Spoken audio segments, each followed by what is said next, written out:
just made the comment that he was going to kill his wife 2 weeks prior. If something would have been done then, this would not be happening today. And we want justice. In Baton Rouge, Louisiana, a city already steeped in enough generational trauma to fill a library, lived Antonio Jones and his wife, Keisha McCray Jones. From the outside, they looked like any midlife married couple trying to make it through the years.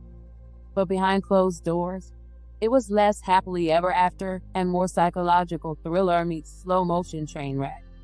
Antonio was the kind of man who confused control with commitment. The kind who believed "I do" gave him permanent license to micromanage, manipulate, and menace. And Keisha, she was the woman who spent years biting her tongue, dimming her shine, and praying that love would eventually outweigh the chaos. It didn't. The affection faded. The arguments got louder. The fear grew thicker. And like most men whose egos can't take a woman falling out of love, Antonio took the rejection personally, very personally. As their relationship soured, Antonio didn't just get angry, he got dangerous. The same man who once promised to protect Keisha started promising something else, that if he couldn't have her, no one would. A husband's vow twisted into a threat. A marriage built on hope turned into a countdown to horror. This wasn't just a couple growing apart. This was a man unraveling, and a woman trying to survive the unraveling. And what started as love in Baton Rouge was about to end in something much darker. Welcome to the American Crime Femicide channel. Please like, share, subscribe, and hit the notification bell for future uploads. Antonio and Keisha Jones had known each other since the days of cassette tapes and payphones. High school sweethearts turned soulmates. At least that's what it looked like on paper.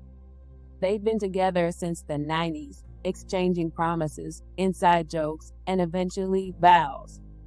On March 25, 2004, they said, "I do," and for nearly 20 years they did. They built a life in Baton Rouge. Keisha, self-employed and resourceful. Antonio, a janitor with the East Baton Rouge Parish school system. They were the kind of couple people assumed would weather anything. And for a while, they did. Until their love story soured, rotted, and bloomed into something far more sinister. One of their biggest battles was fertility. After 16 years together, the couple finally welcomed their first child, a baby boy whose arrival was nothing short of a miracle. He brought new energy, new purpose. He became one more reason for them to stick it out. But as diapers turned to preschool drop-offs and baby giggles filled the silence, cracks began to show.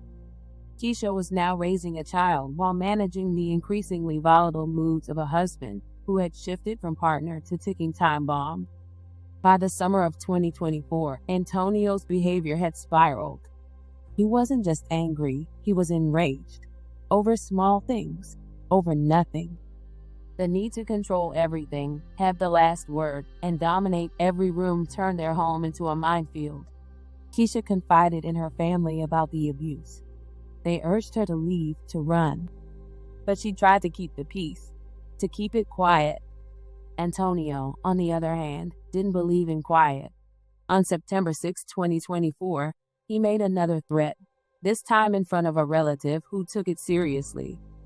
His uncle, fearing for Keisha's life, called 911 and told police that Antonio was drunk, high, and planning to kill his wife. He told them to arrest him when he left the house, but they didn't. Police pulled him over, spoke with him, and released him, just like that. A man on drugs, threatening murder, behind the wheel, free to go. For the next 3 weeks, Antonio didn't hide his rage. He told friends. He told his own 4-year-old son that he was going to kill his mother. And on September 30th, 2024, he kept that promise. At 8 a.m., Antonio called the police from their home on Glen Court. He confessed to shooting Keisha. Deputies arrived and found her body, riddled with gunshot wounds. She had been shot multiple times, including in the back of the skull and in the arm. The coroner later confirmed that the angles of the bullets suggested she was shielding herself when he pulled the trigger. Surveillance footage from that morning showed the horror unfolding in real time: a physical disturbance, ongoing arguments, and then Antonio walking out, gun in hand, after killing the woman he once vowed to protect. When questioned, he confessed. We want justice. We just want justice. A family devastated after a woman was killed this morning in Baton Rouge. EBR Sheriff's deputies are investigating this death in what has been described as a domestic incident. News 2's Jordan Ponzio spoke with family members who say this could have been avoided. Michael, Sylvia, family members at the scene told me they were afraid something like this would happen, especially after getting a similar call just a few weeks ago. East Baton Rouge deputies were dispatched to this home Monday morning on the 6,000 block of East Glen Court for a domestic-related shooting that left one person dead. Family members say the victim's name is Keisha McCray, and they had already told the sheriff's department something like this could happen. His uncle called the police 2 weeks ago when Antonio told him that he was going to kill his wife. His uncle had been in Keisha's life for 26 years, so he know the type of person she is. And they picked him up and they brought him back home when they should have took his right then and there. The suspect's uncle said he made the call and told deputies to arrest him. And I told them, I said, look, the boy came here and told me he was going to kill his wife. He said deputies came to investigate, but eventually just drove him back to his home on East Glen Court. Tell me, how in the hell I supposed to feel, man? You did your part. I'm hurt, man. I'm hurt, man. He was drunk, he was full of alcohol at the time. And I told him, I said, wait till he pulled off in that vehicle. And y'all arrest him for DWI and drugs. They didn't do it. Now look at this. WBRZ spoke with the East Baton Rouge Sheriff's Office about the accusations. The agency said it responded to a call on September 6th along the same street and that the call involved an intoxicated person related to the victim. A sheriff's office spokeswoman wouldn't answer any further questions. In addition to being charged with second-degree murder, Antonio was also booked for illegal possession of a stolen firearm.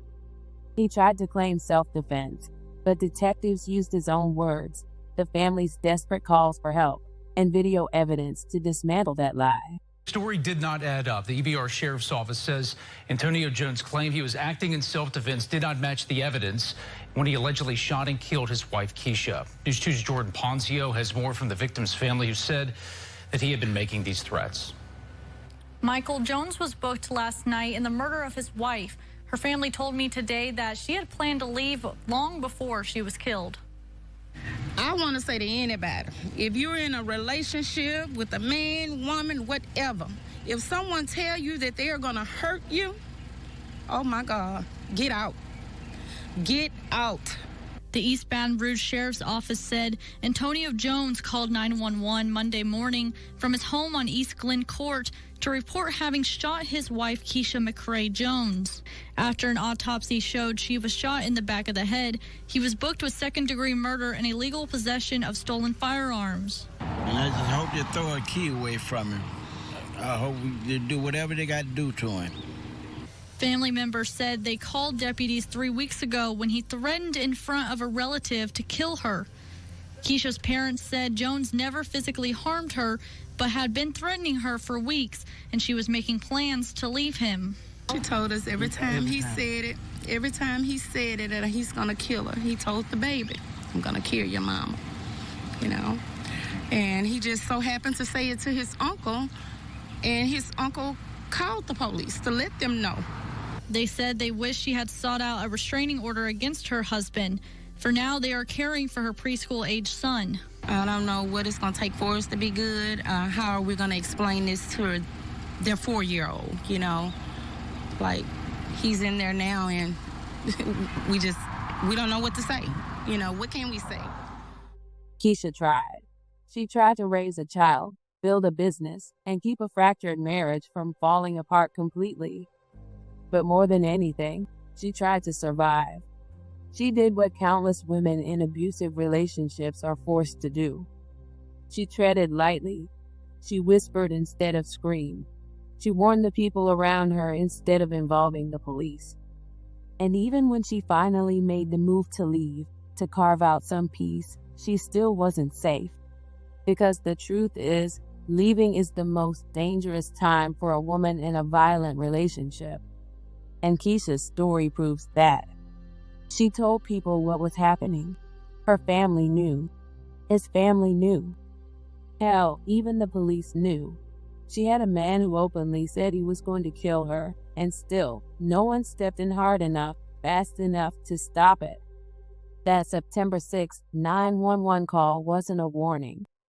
It was a flashing red siren, and instead of treating it like an emergency, they treated it like a nuisance. Instead of locking him up, they let him drive away. And just 3 weeks later, Keisha was dead, shot in the back of the skull by a man the system had every opportunity to detain. This is what systemic failure looks like. When a woman has to die for anyone to take her seriously. When a man is allowed to scream murder for weeks and still be handed his freedom. When a child is left motherless because the law was too slow to believe what everyone else already knew. Keisha wasn't just another name on a docket. She was a mother, a friend, a sister, and a fighter. She didn't die in silence. She died because she wasn't protected. And the worst part, she saw it coming. She told him it was coming, and it came anyway. Now, a 4-year-old grows up with nightmares instead of bedtime stories. A family mourns what could have been saved, and a community is left asking, how many more women have to die for a cry for help to finally sound like one? Please keep Keisha's family, especially her son, in your thoughts and prayers. May Keisha McCray Jones rest in peace.